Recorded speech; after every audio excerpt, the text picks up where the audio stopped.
अच्छा गाइस, सबसे पहले तो गैस करो मैं कहाँ पे खड़ा हूँ।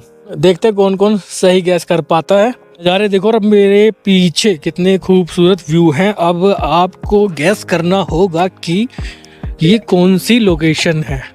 व्यू देख रहे हो, क्या मस्त व्यू है। उसके बाद मैं आपको पूरी जानकारी दूंगा टूर की कि आप यहाँ कैसे आ सकते हैं, कहाँ कहाँ घूम सकते हैं, कितना खर्चा होगा, कितने दिन का टूर बनाना होगा। जानने के लिए इस वीडियो को पूरा देखिएगा, एंड तक देखिएगा, पूरी इन्फॉर्मेशन आपको मिल जाएगी।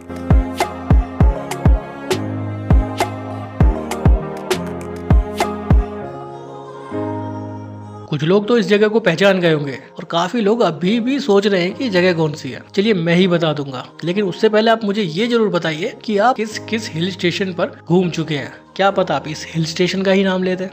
आपकी जानकारी के लिए बता दूं, ये जगह उत्तराखंड में है और यहाँ आने के लिए सबसे बेस्ट स्टार्टिंग पॉइंट है देहरादून। आप देहरादून पहुँच जाइए, वहाँ से इस खूबसूरत हिल स्टेशन पर पहुँचना बहुत आसान है। देहरादून कैसे आएंगे वो भी बहुत आसान है। अगर आप बाय फ्लाइट आना चाहते हैं तो देहरादून में जॉली ग्रांट एयरपोर्ट भी मौजूद है। आप ट्रेन से आना चाहते हैं तो देहरादून का रेलवे स्टेशन लगभग पूरे देश से रेल मार्ग से जुड़ा हुआ है। आसानी से आप ट्रेन से भी देहरादून पहुँच सकते हैं। देहरादून की रोड कनेक्टिविटी भी पूरे देश से है। दिल्ली से तो डायरेक्ट वोल्वो बस आती है देहरादून तक। उसके अलावा Uttarakhand roadways, UP roadways, Delhi roadways की बहुत सी बस देहरादून तक आती हैं। आप अपनी कार बाइक लेकर भी यहाँ आसानी से पहुँच सकते हैं। तो देहरादून पहुँचना हुआ तो बहुत आसान। लेकिन जिस हिल स्टेशन की मैं बात कर रहा हूँ वो देहरादून से मात्र 100 किलोमीटर की दूरी पर है और ना ये मसूरी है, ना धनौल्टी और ना ही ऋषिकेश। मैं बात कर रहा हूँ चक्राता की। चक्राता बहुत सुंदर हिल स्टेशन है, बशर्ते आपको यहाँ की उन खूबसूरत जगहों के बारे में जानकारी हो कि चक्राता में वो खूबसूरत जगह कहाँ पर है,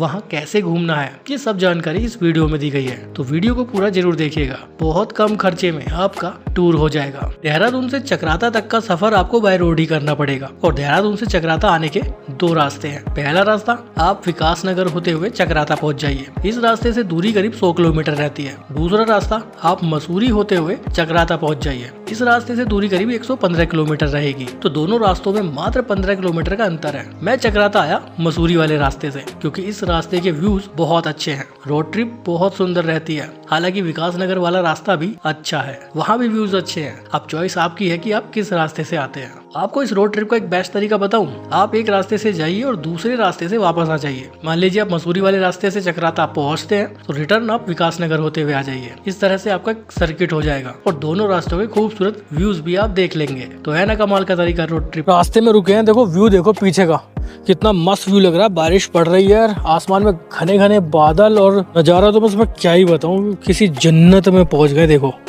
नीचे रोड देख रहे हो आप, कितना मस्त लग रहा है। और ये बादलों से घिरे हुए पहाड़ और ये पाइन के पेड़, चीड़ के पेड़ इस रोड ट्रिप को बहुत खूबसूरत बना रहे हैं। रोड देखो आप, कितना सुंदर लग रहा है यार। मतलब यहाँ की रोड साइड ब्यूटी बहुत ही ज़बरदस्त है। जब आप आओगे ना, मंजिल से ज़्यादा खूबसूरत रास्ते हैं जैसे कहते हैं ना, वो वाली फील आपको मिलेगी। रोड के किनारे जगह जगह आप रुकेंगे। अच्छी बात क्या है पता है, गाड़ी लगाने के लिए रोड पर जगह बहुत है। बेशक रोड छोटा है, चौड़ाई कम है, लेकिन रोड के साइड में काफ़ी जगह, आप कहीं भी गाड़ी लगा कर ऐसे खूबसूरत व्यूज़ को एंजॉय कर सकते हो। मेरे पास शब्द नहीं है यहाँ की खूबसूरती को बयां करने के लिए। जब आप आओगे ना तब आप रियल में देखोगे, तब मज़ा आने वाला है। अब मैं आपके साथ एक बात और शेयर करना चाहता हूँ। अगर आपको घूमने का शौक है लेकिन आपको उस जगह की जानकारी नहीं है, वहाँ के बेस्ट होटल्स के कॉन्टैक्ट नंबर नहीं है, वहाँ जाने के लिए कैब के कॉन्टैक्ट नंबर नहीं है, तो आपको परेशान होने की जरूरत नहीं है। आपको उस जगह की पूरी टूर आइटनरी मिल जाएगी, वहाँ के बेस्ट होटल्स के कॉन्टैक्ट नंबर भी मिल जाएंगे, वहाँ कैसे पहुँचना है उसके लिए कैब टैक्सी के कॉन्टैक्ट नंबर भी मिल जाएंगे। उसके लिए आपको क्या करना है, आपको खरीदनी होगी ई बुक, जो हमारी वेबसाइट www.msblogger.in पर आपको मिलेगी। आप वेबसाइट पर विजिट कीजिए, अलग अलग जगहों की ई बुक वहाँ पर मौजूद है। जिस भी जगह की आपको जानकारी लेनी है, वहाँ की टूर आइटनरी, कैसे कैसे टूर प्लान करना है, वहाँ के होटल्स के कॉन्टैक्ट नंबर, कैब टैक्सी के कॉन्टैक्ट नंबर, तो उसके लिए उस ई बुक को आप खरीद लीजिए। बहुत आसान प्रोसीजर है, सिंपल सी कुछ फॉर्मेलिटी आपको करनी होगी। आपका नाम, एड्रेस, फोन नंबर ये सब देना होगा। बहुत कम प्राइस में आप ई बुक खरीद सकते हैं, वो आपके फोन में पहुंच जाएगी। अब उस ई बुक में पूरी जानकारी होगी उस टूर की। अब इससे बेस्ट आपके लिए क्या होगा। देहरादून से चक्राता का जो रास्ता है ना, वो बहुत सुंदर है, इतना शानदार है कि आप जगह जगह खुद से रुकेंगे। व्यूज इतने अच्छे देखने के लिए मिलते हैं और जाहिर सी बात है कि आपको रुकना भी चाहिए। देहरादून से चक्राता की दूरी है मात्र 100 किलोमीटर, आराम से 3 घंटे में पहुंच जाते हैं। तो रुक रुक कर जाइए, इंजॉय कीजिए, रोड ट्रिप बहुत शानदार हो जाएगी। हम तो ऐसा ही करते हैं। अब ये वाले व्यू देखो आप, रोड पर पूरी तरह से बादल छाए हुए हैं, घना घना कोहरा नजर आ रहा है, लेकिन ये कोहरा नहीं है, ये बादल है। मतलब ये कह लीजिए कि हमारी गाड़ी बादलों के पार चल रही है। एक साइड में ऊंचे ऊंचे पहाड़ और एक साइड में गहरी खाई, दूर दूर तक बादल नजर आ रहे हैं। इस जगह तो टेम्परेचर भी काफी लो हो चुका है। बीच बीच में छोटे छोटे चाय के स्टॉल और मैगी स्टॉल भी बने हुए हैं। हम भी कहीं रुकते हैं, देखते हैं कहीं चाय पीते हैं। एक चाय की दुकान मिल गई है, बहुत देर से परेशान थे हमारे ड्राइवर साहब ही, तीनों लोग परेशान थे। एक कप चाय मिल जाती है। देखो यहाँ छोटी सी स्टॉल नजर आ तो गई, अब देखो यहाँ मिलती नहीं मिलती। वेदर देखो भाई से, यहाँ पर ना चाय के लिए रुके थे, लेकिन चाय अवेलेबल है नहीं। लेकिन नज़ारा देख लो भाई साहब एक बार फिर से चारों तरफ का। पीछे गाड़ी खड़ी हुई है हमारी और ये थी टी स्टॉल। और नीचे इधर हम जाएंगे, यहाँ पे इस रोड पर, यहाँ से भी एक रास्ता जा रहा है ऐसे, और इधर से हम आए थे। यहाँ गाड़ी खड़ी हुई है और देखो नज़ारे क्या दिखेंगे, बादल ही बादल नज़र आ रहे हैं। कितना मतलब घना फोग छाया हुआ है, बादल छाए हुए हैं रोड पर, मतलब बादलों के पार से निकल कर आए हैं हम लोग। है ना अल्टीमेट प्लेस। तो ऐसे हिल स्टेशन घूमने का ना मज़ा ही अलग होता है। बाकी बड़े फेमस हिल स्टेशन तो बहुत घूमे, ऐसी जगहों का आनंद अलग है। चलते हैं अभी यहाँ से। बोल रहे थे भाई साहब कि आगे 2-2.5 किलोमीटर आगे चाय मिल जाएगी, चाय पियेंगे फिर आगे बढ़ेंगे। फिलहाल तो चलना ही पड़ेगा यहाँ से। भाई साहब चाय बना सकते थे ये, लेकिन ये खेल लेते लूडो। और लूडो का नशा इनका ऐसा था, ऑनलाइन जो मोबाइल में चल रही थी उसमें इतना बिजी बंदे ने 2.5 किलोमीटर आगे चाय मिल जाएगी। बताओ जी क्या क्या करेंगे लोग। चले जी, ये गाड़ी स्टार्ट। अगर हम चाय पीते तो उससे कुछ और भी ले लेते। बिल्कुल लेते हैं जना कुछ थोड़ी सी हल्की सी खाई है पीछे। नज़ारे देखो यार, मतलब बादल रोड पे हैं, बादलों के बीच से गाड़ी निकल रही है। तो ऐसे ही खूबसूरत रोड ट्रिप को करते हुए हम पहुंचे चक्राता। अब मैं आपकी जानकारी के लिए बता दूं कि चक्राता 2 है। एक पुराना चक्राता जहां पर चक्राता का मेन बाजार है, और एक नया चक्राता जो पुराने चक्राता से मसूरी रोड पर ही करीब 7 किलोमीटर की दूरी पर है। यानी जब हम मसूरी साइड से आएंगे तो चक्राता से 7 किलोमीटर पहले न्यू चक्राता आ जाता है। इस जगह को पुरौड़ी नाम से भी जाना जाता है। अब इन दोनों जगहों में क्या अंतर है वो भी मैं आपको बता देता हूँ। जो पुराना चक्राता है वो छावनी परिषद है, वहाँ पर होटल है लेकिन बहुत ज़्यादा नहीं है। रुकने के लिए न्यू चक्राता में बहुत सारे होटल, गेस्ट हाउस और होम स्टे बन चुके हैं। अगर आप यहाँ रुकना चाहते हैं तो एक रात का स्टे करिए, आपका चक्राता टूर बहुत अच्छा हो जाएगा, क्योंकि आप दिन के भी नज़ारे देखेंगे, रात के भी नज़ारे देखेंगे, शाम के भी नज़ारे देखेंगे, और सुबह अर्ली मॉर्निंग जब आप उठेंगे ना तो यहाँ की खूबसूरती देखने लायक होती है। मेरे हिसाब से एक रात तो आपको यहाँ रुकना चाहिए। कुछ लोग ऐसे भी होते हैं जो सुबह सुबह देहरादून से आते हैं, 3 घंटे में चक्राता पहुंच जाते हैं, पूरा दिन चक्राता घूमते हैं और शाम को वापस देहरादून चले जाते हैं। वो भी एक अच्छा तरीका है, बहुत कम बजट में टूर हो जाता है। चक्राता में रुकना चाहते हैं तो कुछ होटल आपको दिखा देता हूँ। इस तरह के रूम आपको यहाँ मिल जाएंगे। गेस्ट हाउस भी है, होम स्टे भी है, होटल्स भी है। बजट रूम से लेकर लग्जरी रूम की सुविधा यहाँ मौजूद रहती है। किराए की बात करूँ तो करीब 800-1000 रुपए से रूम की शुरुआत हो जाती है, जो 3-4 हजार तक जाती है। अब पसंद आपकी है, आपको कौन सा रूम लेना है। ये रूम है चक्राता में, ऐसे होटल्स मिल जाते हैं। रूम्स दिखा रहा हूँ मैं आपको चक्राता के। गाइस रूम ले लिया हमने चक्राता में, होटल में आपको दिखा ही दिया। बहुत अलग अलग तरह के रूम्स हैं यहाँ पे, जो आपको पसंद आए आप वो ले लीजिए। रूम हमारा भी बढ़िया है, व्यूज भी अच्छे हैं। व्यूज तो वैसे पूरे चक्राता में सभी जगह बढ़िया है, डिपेंड करता है कि आपके होटल से कैसे मिलते हैं। हमारे होटल से तो बढ़िया है।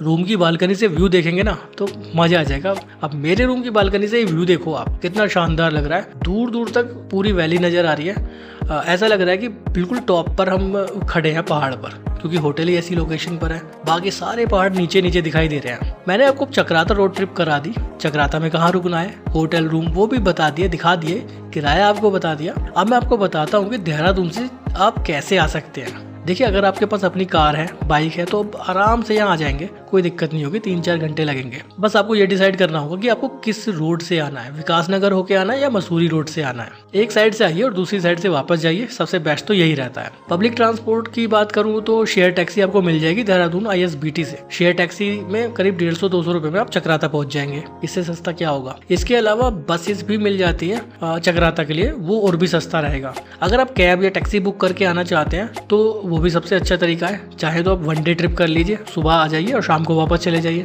या फिर एक रात का स्टे कर लीजिए। अगर आप एक रात का स्टे करते हैं तो 6 से 7 हज़ार रुपये में आपको एक कैब मिल जाएगी जिसमें आराम से 4 लोग बैठ जाएंगे। एक और सस्ता तरीका बताऊं, आप देहरादून आने के बाद बाइक या स्कूटी रेंट पर ले लीजिए। स्कूटी 500 रुपये में मिल जाती है पर डे के लिए, और बाइक करीब 1000 रुपये के आसपास मिल जाती है। पेट्रोल फिल कराइए और रोड ट्रिप को एंजॉय करने चक्राता चले जाइए। अब मैं आपको बताता हूँ कि चक्राता आने के बाद आपको कहाँ कहाँ घूमने जाना चाहिए। यहाँ का सबसे बेस्ट पॉइंट है चिरमिरी पीक। पुराने चक्राता से करीब 2-3 किलोमीटर की दूरी पर चिरमिरी पीक है। अगर अपनी कार से आते हैं तो यहाँ पर एक 100 रुपये एंट्री फीस देनी पड़ती है। पहले यहाँ पर कोई एंट्री फीस नहीं हुआ करती थी, लेकिन कुछ समय से ही यहाँ पर कार के लिए एंट्री फीस कर दी गई। तो गाइस अभी फाइनली पहुंच चुके हैं हम चिरमिरी पीक। रौनक देखो जी, रौनक देखा नजारा आपने। अभी उतर के दिखाता हूँ यहाँ के मस्त नजारे। गाइस अभी आ चुके हैं हम चिरमिरी पीक पर चक्राता में। इस वीडियो को पूरा देखिएगा, एंड तक देखिएगा, पूरी इन्फॉर्मेशन चक्राता टूर की आपको मिल जाएगी। ये देखिए, ये है चिरमिरी पीक। कितनी सारी गाड़ियाँ खड़ी हुई हैं। आप गाड़ियों के लिए एक एंट्री टोल यहाँ पर देना पड़ता है, एक एंट्री फीस देनी पड़ती है 100 रुपये की। उसके बाद आप गाड़ी लेकर यहाँ आ सकते हैं। पर एक और टॉप है, वहाँ भी जाएंगे, वहाँ के नज़ारे दिखाएंगे। फिलहाल यहाँ तो है जबरदस्त भीड़। ये देखिए नज़ारे चिरमिरी पीक से, क्या जबरदस्त व्यू नज़र आ रहा है। बस इसीलिए फेमस है चक्राता टूरिस्ट की नज़र में। और लास्ट टाइम मैंने यहाँ की वीडियो बनाई थी और आप नज़ारे देखो यहाँ के। जब मैं लास्ट टाइम आया था तो यहाँ बिल्कुल भी भीड़ नहीं थी, इक्का दुक्का गाड़ियाँ खड़ी थी, और अभी गाड़ियाँ खड़ी हैं और लोग वहाँ पर देखिए एंजॉय भी कर रहे हैं बॉन फायर लगा के। है ना शानदार जगह। तो आप कब प्लान कर रहे हैं कमेंट बॉक्स में जरूर बताइएगा। आप में से कितने लोग चक्राता घूम चुके हैं, वो भी अपना एक्सपीरियंस कमेंट बॉक्स में शेयर कर सकते हैं। और अगर आपको कोई और यहाँ की स्पेशल जगह पता है जो मैं वीडियो में कवर नहीं कर पाया, तो आप कमेंट बॉक्स में जरूर बता सकते हैं। शायद आपके कमेंट से कुछ लोगों की हेल्प भी हो जाए। कुछ और पॉइंट्स पर आपको दिखा देता हूँ। चिरमिरी पीक वैसे काफ़ी बड़ी जगह है, थोड़ा बहुत ट्रैक करके आप घूमने जा सकते हैं, और आगे तक भी बहुत अच्छे व्यूज़ हैं यहाँ पर। ये देखिए नज़ारे, आप पूरी वैली का बहुत ही खूबसूरत व्यू नज़र आता है। यहाँ आराम से सुबह के वक्त आ जाइए, दोपहर में आ जाइए, शाम में आ जाइए, वेदर ठंडा ही रहता है। आज तो बहुत ज़्यादा ठंडा है, मई का महीना है, 25 मई है, बहुत ज़्यादा ठंडा है आज का दिन भी, क्योंकि थोड़े बादल हैं, थोड़ी बहुत बारिश भी यहाँ हो चुकी है। उधर भी एक अच्छा खासा ग्राउंड नज़र आ रहा है, वहाँ पे कुछ शायद फंक्शन चल रहा है, क्या हो रहा है, लेकिन मस्त लोकेशन है। 1-2 फूड पॉइंट भी अब यहाँ बन चुके हैं, पहले नहीं थे, लेकिन अब टूरिस्ट यहाँ आने लगे हैं तो फूड पॉइंट भी बन चुके हैं। सामने भी फूड पॉइंट है। ये नज़ारा देखिए आप, खुला खुला मैदान है, एक बुग्याल है चिरमिरी पीक, और व्यू तो यहाँ से बहुत ही शानदार दिखते हैं। वहाँ सामने देखिए काफ़ी लोग एंजॉय कर रहे हैं, कुकिंग भी कर रहे हैं, गाने बजा रहे हैं, डांस कर रहे हैं। काफ़ी बड़ा ग्रुप है और वो एंजॉय कर रहे हैं। आसपास में काफ़ी सारी गाड़ियाँ खड़ी हुई हैं, आप देख ही रहे होंगे। लोग यहाँ पिकनिक बनाने के लिए भी आते हैं, बहुत अच्छा स्पॉट है। वहाँ सामने ऊपर की तरफ भी आप देख रहे होंगे एक और हाईएस्ट पीक है। यहाँ थोड़ा सा पैदल चलकर उस जगह तक पहुँच सकते हैं। वहाँ से चक्राता वैली का बहुत शानदार नज़ारा दिखता है। चलिए आपको लेकर चलता हूँ वहाँ से और व्यू दिखाता हूँ आपको चक्राता वैली का। यहाँ पर थोड़ा सा पैदल चलकर जाना पड़ता है, थोड़ी सी चढ़ाई है, मुश्किल से 10 मिनट लगेंगे और ऊपर हम पहुँच जाएंगे। और ये जगह बहुत खास है, मैं सच बता रहा हूँ कि आप यहाँ आराम से 1.5-2 घंटा बिता लेंगे, आपको पता ही नहीं चलेगा। और अगर पिकनिक मनाने बैठ गए ना तो फिर 3-4 घंटे कब निकल जाएंगे आपको पता नहीं चलेगा फैमिली के साथ। अब ये जगह देखिए कितनी सुंदर लग रही है। तिब्बतन फ्लैग इस खूबसूरती को और भी ज़्यादा इन्हेंस कर रहे हैं, बढ़ा रहे हैं। सामने बैठने के लिए काफ़ी अच्छा स्पेस है, यहाँ बैठकर फोटोग्राफी वीडियोग्राफी कर सकते हैं। बहुत शानदार जगह। और यहाँ ना बहुत तेज़ हवाएं चल रही हैं। यहाँ की एक खास बात है, यहाँ हमेशा ऐसी ही हवाएं चलती हैं, क्योंकि बहुत ज़्यादा हाइट पर है, चारों तरफ से खुला हुआ है, तो बहुत तेज़ हवाएं लगती है। अल्टीमेट जगह है। व्यू भी यहाँ बहुत अच्छा दिखता है पूरी चक्राता वैली का।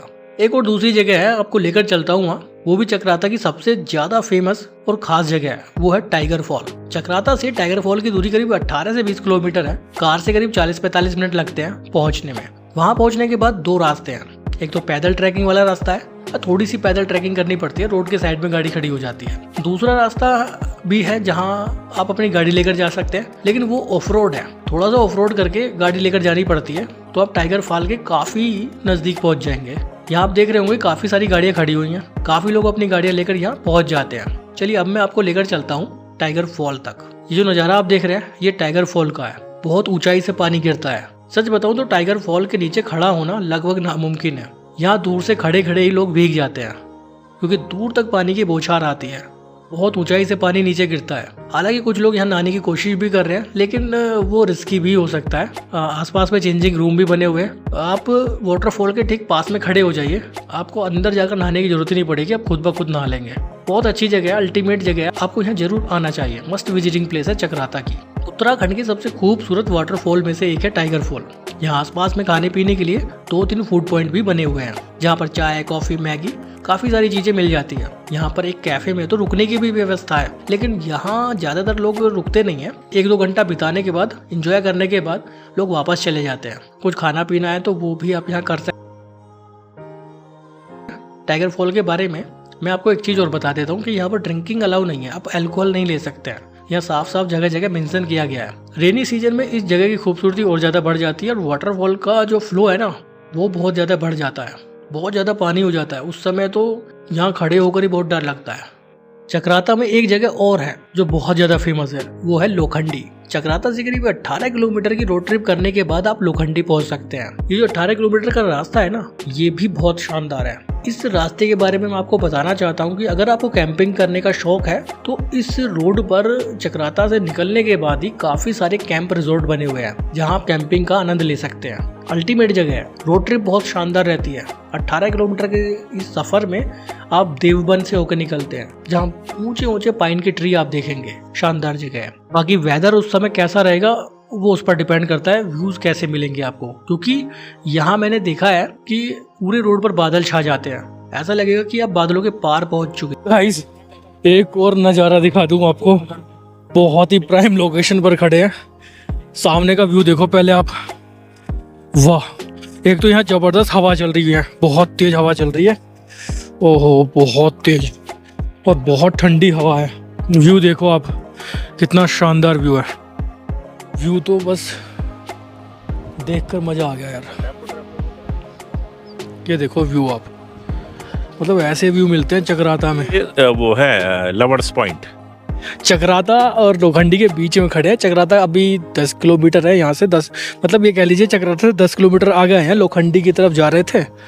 और व्यू देखो आप, देखो हम कोई भी व्यू पॉइंट का नाम दे सकते हैं, Himalayan view point, lovers point, suicide point, तो इस तरह के पॉइंट्स चलते ही हैं। तो कुछ भी सनसेट पॉइंट, सनराइज पॉइंट, कुल मिला के व्यू अच्छे हैं। व्यू अच्छे हैं, तो व्यू का एंजॉय कीजिए। नाम में क्या रखा है, क्या रखा है देखो। रोड देखो आप, कैसे जिगजैग फॉर्म में रोड नजर आ रहा है। जूम करके दिखाता हूँ मैं आपको। मतलब चक्राता टूर में ना ऐसे नज़ारे आपको जगह जगह देखने के लिए मिलेंगे। इसीलिए चक्राता जो हिल स्टेशन है ना वो ज़बरदस्त है। व्यूज़ शानदार है, रोड ट्रिप शानदार रहती है, वैली व्यूज़ बहुत अच्छे मिलते हैं। रोड साइड गाड़ी खड़ी कर कर आप आराम से वैली व्यूज़ को एंजॉय कर सकते हैं। चलिए चलते हैं, गाड़ी रेडी हो गई हमारी, चलो जी। अब ये जो जगह है ना ये लोखंडी है। लोखंडी के बारे में आपको एक ही बात बताऊंगा, बहुत शानदार है। व्यूज ऐसे हैं शायद आपने कहीं नहीं देखे होंगे। सर्दियों में यहाँ बहुत ज्यादा बर्फबारी होती है। लोखंडी नहीं, चक्राता पूरा बर्फ से ढक जाता है दिसंबर, जनवरी, फरवरी के महीने में। और लोखंडी तक तो पहुंचना बहुत मुश्किल हो जाता है अब विंटर के सीजन में, क्योंकि यहाँ बहुत ज्यादा बर्फ पड़ती है। इस समय थोड़े बादल छाए हुए हैं, व्यूज अभी भी बहुत सुंदर लग रहे हैं। तो गाइस अभी हम पहुंच चुके हैं लोखंडी। नज़ारे देखो चारों तरफ। यहाँ से मोइला टॉप का भी ट्रैक शुरू होता है, करीब 4 किलोमीटर गाड़ी जा सकती है। उसके बाद 2.5 किलोमीटर का पैदल ट्रैक है, उसके लिए समय चाहिए। और मौसम हो रहा है आज बहुत खराब, बुधेर गुफा भी है। हाँ 4 किलोमीटर ऑफ रोडिंग है, पूरा ऑफ रोड है। उसके बाद 2.5 किलोमीटर पैदल ट्रैक है ना। तो मौसम बहुत ठंडा हो रखा है, बड़ी ठंडी लहर चल रही है। काफी हाइट पर आ चुके हैं। मोइला टॉप की यहाँ से 4 किलोमीटर ऑफ रोड, उसके बाद 2.5 किलोमीटर का पैदल ट्रैक है। मौसम अच्छा होता, बारिश ना होती तो हम भी निकल जाते, लेकिन वेदर खराब है, बारिश पड़ रही है लगातार, तो अभी ट्रैकिंग करना सेफ भी नहीं है। ये देखो नज़ारे, रोड की ब्यूटी कितनी जबरदस्त लग रही है। वहां खड़ी हमारी गाड़ी और इधर मैं कैमरा घुमाता हूँ तो व्यूज देखिए आप, है ना अल्टीमेट। रेनी सीजन में आप कोयला टॉप की तरफ ना जाएं तो ज़्यादा अच्छा है, क्योंकि एक तो ऑफ रोड है 4 किलोमीटर, उसके बाद 2.5 किलोमीटर का और पैदल ट्रैक, तो रेनी सीजन में थोड़ा सा रिस्की हो सकता है। लेकिन आप लोखंडी तक आइए, खूबसूरत नज़ारे एंजॉय कीजिए, शानदार जगह है। तो ये जितनी भी जगह मैंने आपको बताई है ना, ये चक्राता की सभी खास पॉइंट है, यहाँ तो आपको जाना ही चाहिए। इसके अलावा चक्राता के बाजार की बात करते हैं, आपको बाजार घुमाता हूँ चक्राता। अभी हम मौजूद हैं चक्राता में। ये चक्राता का मेन चौक, जहाँ पर श्री गुलाब सिंह जी की प्रतिमा लगी हुई है और इधर श्री चिंताहरण महादेव मंदिर है सामने। यहाँ कुछ रेस्टोरेंट और इधर एक होटल है रूम्स वगैरह के लिए। यहाँ पर पार्किंग बनी हुई है, गाड़ियाँ खड़ी हुई हैं, बाइक पार्किंग, कार पार्किंग मौजूद है। यहाँ से ना एक बहुत अच्छा व्यू भी नजर आता है, मैं दिखा देता हूँ आपको व्यू भी। ये देखिए चक्राता का शानदार व्यू, ये जो रोड है यहाँ से नजर आता है। व्यू देखो आप, ये चक्राता का कितना शानदार लग रहा है। बहुत ज़्यादा हाइट पर हैं अभी हम, ये पहाड़ देखो आप, ऐसा लग रहा है कि कितना नीचाई पर है और हम बहुत ऊंचाई पर पहुंच गए हैं।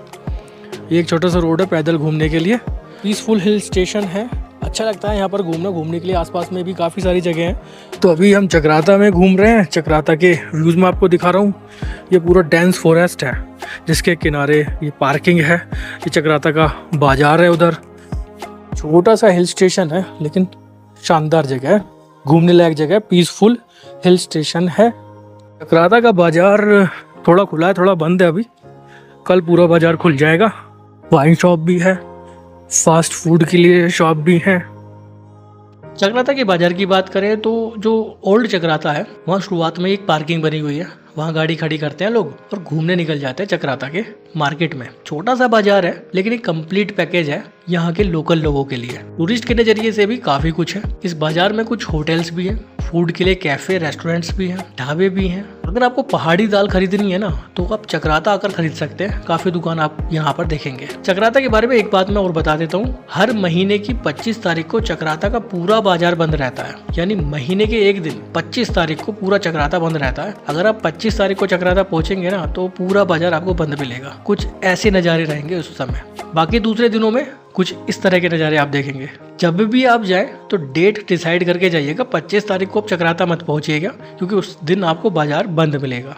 ये सब जगह है चक्राता की जहां आप घूमने आ सकते हैं। इन सब जगहों पर घूमने में मुझे लगता है कि आप पूरा एक दिन में आप आसानी से घूम सकते हैं। इसलिए काफ़ी लोग ऐसे हैं जो सुबह सुबह देहरादून से निकलते हैं, पूरा दिन चक्राता घूमते हैं और शाम को वापस देहरादून चले जाते हैं। लेकिन मैं जब भी चक्राता आता हूँ ना तो एक रात यहाँ जरूर बिताता हूँ क्योंकि मुझे यहाँ के व्यूज़ बहुत अच्छे लगते हैं। मसूरी से भी ज़्यादा खूबसूरत व्यू देखने के लिए मिलते हैं चक्राता में, और मसूरी जितनी भीड़ नहीं है यहाँ पे, तो आराम से पीसफुल हिल स्टेशन को आप एंजॉय कर सकते हैं। हाँ, मसूरी जैसा मॉल रोड तो नहीं है यहाँ पे, लेकिन एक छोटा सा बाजार है जिसमें आप शाम के वक्त घूम सकते हैं। यहाँ की खान पान की बात करें तो सभी तरह का खाना यहाँ मिल जाता है, वेज नॉन वेज सभी तरह का खाना यहाँ मिल जाता है। अगर आप ओल्ड चक्राता में रुकेंगे तो वहाँ पर बाजार है, बाजार में आप खरीदारी कर सकते हैं, खाना पीना कर सकते हैं। अगर आप न्यू चक्राता में रुकते हैं तो वहाँ पर कोई खास बाजार नहीं है, लेकिन होटल में ही उनकी किचन है तो वहीं पर आपको फूड मिल जाएगा। व्यूज़ की बात करूँ तो जो न्यू चक्राता के होटल्स हैं उनसे ज़्यादा अच्छे व्यूज़ नज़र आते हैं ओल्ड चक्राता के कंपैरिजन में। इस टूर के बजट की बात करें तो बजट तो बहुत कम है इस टूर का। जैसा कि मैं पहले भी बार बार बता चुका हूँ कि कुछ लोग एक दिन में घूम कर चले जाते हैं, तो आप खुद आइडिया लगा सकते हैं कि कितने कम खर्चे में लोग घूम कर चले जाते हैं चक्राता को। अगर आप एक रात रुकते भी है तो 800-1000 रुपये का रूम मिल जाता है, बाकी आपके आने जाने का रोड ट्रिप का खर्चा, खुद की कार या बाइक से आते हैं तो आप आइडिया लगा सकते हैं कि देहरादून से 100 किलोमीटर जाना और 100 किलोमीटर वापस आना, 200 किलोमीटर ये हो गया। बाकी लोखंडी आप जाएंगे, टाइगर फॉलो आप जाएंगे तो 50 किलोमीटर के आसपास वहाँ पर चलना होता है, तो करीब 500 किलोमीटर के आसपास गाड़ी चलती है। उतना आपका पेट्रोल लगेगा आपकी बाइक में या कार में। कैब लेकर आते हैं, वनडे ट्रिप करते हैं तो 3000 से 4000-5000 तक की गाड़ी मिलती है। कौन सी आप गाड़ी लेंगे वो आप पर डिपेंड करता है। नाइट स्टे करते हैं, कैब लेकर आते हैं, तो 2 दिन का कैब का खर्चा करीब 6 से 7 हजार रहेगा। फूड का भी बहुत ज्यादा खर्चा यहाँ नहीं होता है। तो आप खुद से आइडिया लगा सकते हैं कि बहुत कम बजट में आप चक्राता घूमकर जाने वाले हैं। एक रात का स्टे यहाँ के लिए काफी होता है, ज्यादा दिन आपको यहाँ रुकने की जरूरत नहीं पड़ेगी। बर्फबारी की बात करें तो विंटर्स में जबरदस्त बर्फ पड़ती है यहाँ पर। दिसंबर, जनवरी, फरवरी, मार्च तक काफी बर्फ यहाँ हो जाती है। व्यूज की बात करूँ तो अच्छे व्यूज कब देखने के लिए मिलेंगे, तो आपको अच्छे व्यूज मिलेंगे जून, जुलाई, अगस्त, सितंबर तक। यहाँ बहुत अच्छे व्यूज आप देखेंगे। अक्टूबर तक भी काफी अच्छे व्यूज आप देखेंगे। वेदर भी प्लेजेंट रहता है, ठंडा रहता है, आपको रूम में पंखे की भी जरूरत नहीं पड़ेगी। नवंबर के बाद वेदर बहुत ज्यादा ठंडा होता चला जाता है। तो पूरे साल आप चक्राता कभी भी घूमने आ सकते हैं। ये वीडियो अच्छी लगी हो, इन्फॉर्मेटिव लगी हो तो लाइक जरूर करिएगा, शेयर जरूर करिएगा उन सभी लोगों के साथ जिन्हें घूमने का शौक है। क्या पता इस वीडियो से उनकी कुछ हेल्प हो जाए। आप उत्तराखंड के किस किस हिल स्टेशन पर घूम चुके हैं कमेंट करके जरूर बताइएगा। और चक्राता आपको कैसा लगा कमेंट बॉक्स में बता सकते हैं। फिर मिलेंगे आपसे एक नई जगह पर, एक नई जगह की इन्फॉर्मेशन के साथ। अभी के लिए बाय, बहुत बहुत धन्यवाद।